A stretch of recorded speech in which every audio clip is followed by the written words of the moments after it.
வணக்கம் நண்பர்களே! இன்னைக்கு ஒரு படத்த பத்தி பார்க்கலாம். படம் பேர் வந்து ஆட்டம், த பிளே மலையாள படம். 2023ல வந்தது. என்னடா வழக்கம் போல எல்லாரும் அடிச்சு துவைச்சதுக்கு அப்புறம் தான் இவன் பேசுவான் போல இருக்குன்னு நினைக்காதீங்க. இப்பதான் சமீபத்தில அமேசான் பிரைம்ல வந்தது. கொஞ்சம் நல்ல படமா பட்டது. நல்ல படங்கள பத்தி பேசினா தான் மத்தவங்களுக்கு தெரிய வரும். அதுவும் வேறு மொழிகள் சம்மந்தமான படங்கள்னா கட்டாயம் இது போன்ற என்னை போன்ற ஆட்கள் பேசினா கொஞ்சம் விளம்பரம் கிடைக்குமேங்கிறதுக்காக படத்தோட ஜானர் வந்து எந்த மாதிரினா, 12 ஆங்ரி மேன் அப்படின்னு ஒரு படம். நெறைய பேர் கேள்விப்பட்டிருப்பீங்க. உலக சினிமா ரசிகர்கள் மட்டும் இல்ல, பெரும்பான்மையான மக்கள் கேள்விப்பட்டிருப்பீங்க. பார்க்கலனா கூட கேள்விப்பட்டிருப்பீங்க. அந்த மாரி ஒரு படம். என்னன்னா, ஒரு அறைக்குள்ள வெறும் 12 பேருக்கு உள்ள நடக்கிற விவாதத்தின் மூலமாவே ஒரு மொத்த படத்தையும் கொண்டு போயிருப்பாங்க. அவ்ளோ விறுவிறுப்பா இருக்கும். கொஞ்சம் கூட சலிப்பு ஏற்படுத்தாத ஒரு படமா இருக்கும். அத பேஸா வச்சு ஸ்க்ரீன் ப்ளே பண்ணியிருப்பாங்க போல இருக்கு. ஆனா, அந்த அளவுக்கு ஒரே ரூம்க்குள்ள அப்படிலாம் கிடையாது. மெயினா ஒரு 12 பேர். அதுதான் கதை. அதாவது ஒரு நாடக குழு. அந்த நாடக குழுவுல ஒரு 12 பேர் இருக்காங்க. ஒரே ஒரு பெண். இவங்கலாம் வந்து நாடகம் போட்டுட்டு ஒரு இடத்துல ஒண்ணா தங்கும்போது, யாரோ ஒருத்தன் வந்து அந்த பெண்ட்ட தப்பா நடந்துக்கிறான். இதுதான் வந்து பிரச்சனையோட ஆரம்பம். அது யார் அப்படின்னு கண்டுபிடிக்கிறதுல வந்து பிரச்சனை இல்ல. அது யாருன்னு அவங்களோட விவாதம் அப்படி கிடையாது. இந்த ஒரு சம்பவம் நடந்ததுக்கப்புறம், இதுக்கான ரியாக்ஷன் அந்த ஆண்கள்ட்ட எப்படி இருக்கு? அப்படிங்கிறது தான் படம். ஏன்னா, ஒவ்வொருத்தரும் ஒவ்வொரு விதமா பேசுவாங்க அப்படிங்கிறது வேற. நம்ம 4 பேர் 4 விதமா பேசுவாங்கன்னு சொல்லுவோம். இதுல 12 பேர் இப்ப எத்தன விதமா பேசுவாங்கன்னு இருக்கட்டும். ஒவ்வொருத்தர்கிட்டயும் வெளிப்படுற ரியாக்ஷன் எதுவுமே நிரந்தரமா இருக்காது. ஒவ்வொரு ஸ்டேஜ்ல மாறும்.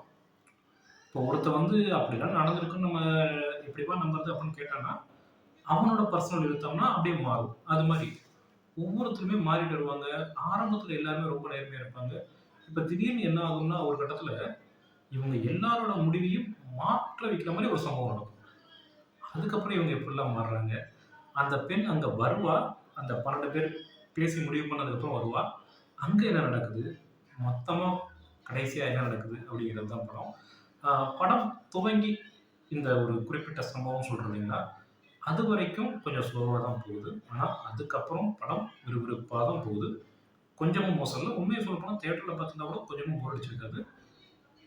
ஓடிடில தாராளமா பார்க்கலாம். அமேசான் பிரைம்ல இருக்கு. அ படத்துல நாயகியா நடிச்சிருக்கவங்க ரொம்ப சிறப்பா நடிச்சிருக்காங்க. ஆரம்பத்துலருந்து அந்த ஒரு கிரேஸ் நல்லாவே போயிட்டுருக்கு. ஒவ்வொரு கட்டத்திலயும் ரசிக்கிற மாரி தான் இருக்கு. இன்னொன்னு இந்த படத்தோட சுவாரஸ்யம் என்னன்னா, படத்துல அந்த 12 ஆண்கள் இருக்காங்க இல்லையா? அதுல ஒருத்தர தவிர மீதி 11 பேரும் அவங்களோட சொந்த பேரையே தான் கதாபாத்திரமா வச்சு நடிச்சிருக்காங்க. கிட்டத்தட்ட நமக்கு எப்படி டவுட் வரும்னா, இது எல்லாருமே நடிகர்கள் தான். நாடக நடிகர்கள் தான். அந்த பீரியட்ல நடந்த உண்மை சம்பவம் அப்படிங்கிற மாரி வரும். ஒரு சினிமா நடிகரும் வருவாரு. அவரும் அதே பேர்ல வருவாப்ல. இப்போ நம்ம அந்தகன் படம் வந்தது இல்லைங்களா? அதுல வந்து பார்த்தீங்கன்னா, நடிகர் கார்த்திகாவே வருவாரு. அது மாரி. அடுத்து என்னன்னா, இந்த படத்துல ரொம்ப பிடிச்ச விஷயம், படத்த முழுக்க முழுக்க அந்த பெண்ணிய பாயிண்ட் ஆஃப் வியூலயே கொண்டு போகாம, ம் ஆண், பெண் அப்படிங்கிறத தாண்டி மனிதனுக்குள்ள இன்னொரு கேவலமான ஒரு புத்தி இருக்கு இல்லையா? சுயநலம், அதுவும் பொருளாதாரம் சார்ந்த சுயநலம். அதையும் இழுத்து விட்டுருக்காங்க. அதுவும் நல்லா இருந்தது. இது எல்லாத்துக்கும் மேல கிளைமாக்ஸ்ல ஒரு ட்விஸ்ட் வரும். ரொம்ப ரசிக்கிற மாரி இருக்கும். வேணும்டா உங்களுக்கு அப்படிங்கிற மாரி இருக்கும். அ அத கண்டிப்பா எல்லாருமே என்ஜாய் பண்ணுவீங்க. அது இப்பவே சொல்லிடுறேன்.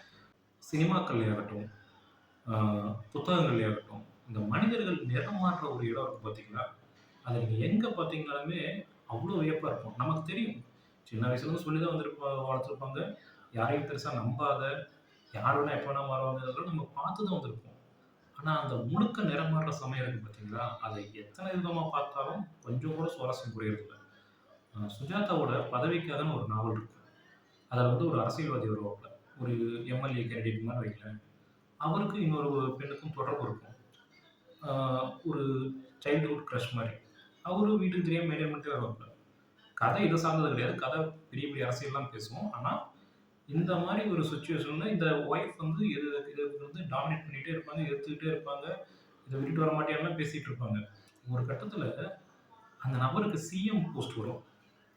சிஎம் போஸ்ட் வந்தோனே அவ்ளோ நாள் சிடு சிடுன்னு பேசிட்டு இருந்த லேடி வந்து சந்தோஷமா வாங்க எப்ப பதவி ஏற்க போலாம் அப்படி இப்படிங்கிற மாரிலாம் பேசும். அவ அப்படிங்கிற மாரி இவன் ஏதோ சொல்ல ஆரம்பிப்பான். ஆ அக்காவையும் கூட்டு வாங்க அப்படிம்பான். அது டப்புன்னு மாறும். என்னடா அப்படிங்கிறப்ப வாத்தியார் வந்து ஒரு லைன் வச்சிருப்பாரு. ஒரு கட்டத்துக்கு மேல நீங்க வளர்ந்துக்கிட்டீங்கன்னா, உங்களோட எல்லா குற்றங்களும் மன்னிக்கப்படும் அப்படிம்பாங்க. அந்த கதை வந்து எனக்கு இந்த படம் பார்க்கும்போது ஞாபகம் வந்தது. ஒரு ஒரு கட்டத்துல ஒரு சின்ன ஒரு ஆஃபர் அப்படியே எல்லாரையும் மாத்திரும். எவன் எவன்லாம் எதிர்த்து பேசினாலும், எவன் எவன்லாம் அவன டீம விட்டு தூக்கணும் அப்படி இப்படின்னு பேசினானோ, அத்தன பேரும் அவன் சார்பா இவங்க வந்து மன்னிப்பு கேட்பாங்க. அத ரொம்ப ரசிச்சேன். இந்த மனிதர்களோட இந்த குணம் வந்து என்னவோ ரொம்ப சுவாரஸ்யமா பட்டது எனக்கு. படம் ஓடிடில தான் இருக்கு. கட்டாயம் பாருங்க. ஏற்கனவே பார்த்திருந்தீங்கன்னா, கமெண்ட்ல உங்க கருத்துக்கள் சொல்லுங்க. இதுவரைக்கும் சப்ஸ்கிரைப் பண்ணலனா மறக்காம சப்ஸ்கிரைப் பண்ணுங்க. தேங்க்ஸ் ஃபார் வாட்சிங்.